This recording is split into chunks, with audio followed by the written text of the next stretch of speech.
ദേശീയ ജലപാത വികസനത്തിന്റെ ഭാഗമായി കയ്പമംഗലം കാക്കാത്തിരുത്തി കടവിലെ ബോട്ട് ജെട്ടി നിർമ്മാണം എങ്ങും എത്തിയില്ല.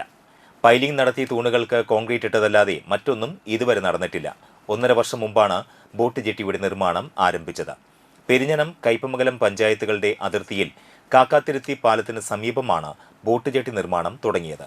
15 മീറ്റർ നീളവും 5 മീറ്റർ വീതിയുമുള്ള ബോട്ട് ജെട്ടിയാണ് വിഭാവനം ചെയ്തിരുന്നത്. ഇതോട് ചേർന്ന് 40 മീറ്റർ നീളത്തിൽ സംരക്ഷണ ഭിത്തിയും നിർമ്മിക്കും. ഇതിനായി 90 ലക്ഷം രൂപയും വകയിരുത്തിയിരുന്നു. ഇറിഗേഷൻ വകുപ്പിനായിരുന്നു നിർമ്മാണ ചുമതല. 6 മാസത്തിനുള്ളിൽ നിർമ്മാണം പൂർത്തിയാക്കുമെന്നായിരുന്നു കരാർ. എന്നാൽ 1.5 വർഷം പിന്നിട്ടിട്ടും ബോട്ട് ജെട്ടിയുടെ നിർമ്മാണം തുടങ്ങിയെടുത്ത് തന്നെ നിൽക്കുകയാണ്. നിർമ്മാണത്തിന് ഉപയോഗിച്ച ഇരുമ്പ് സാമഗ്രികളും ബോട്ട് ജെട്ടിയുടെ അടിത്തറയിൽ ഉപയോഗിക്കുന്ന കമ്പികളും വെള്ളത്തിൽ കിടന്നും തുരുമ്പെടുത്തും നശിച്ചുകൊണ്ടിരിക്കുകയാണ്. കരാറുകാരന്റെ നിസ്സഹകരണമാണ് നിർമ്മാണം നിലയ്ക്കാൻ കാരണമായി ഉദ്യോഗസ്ഥരുടെ ന്യായം. ദേശീയ ജലപാത വികസനത്തിന്റെ ഭാഗമായി തൃപ്പയാർ, ഏനാമാവ് എന്നിവിടങ്ങളിലെ ബോട്ട് ജെട്ടി നിർമ്മാണം പൂർത്തീകരണത്തിലേക്ക് കടക്കുകയാണ്.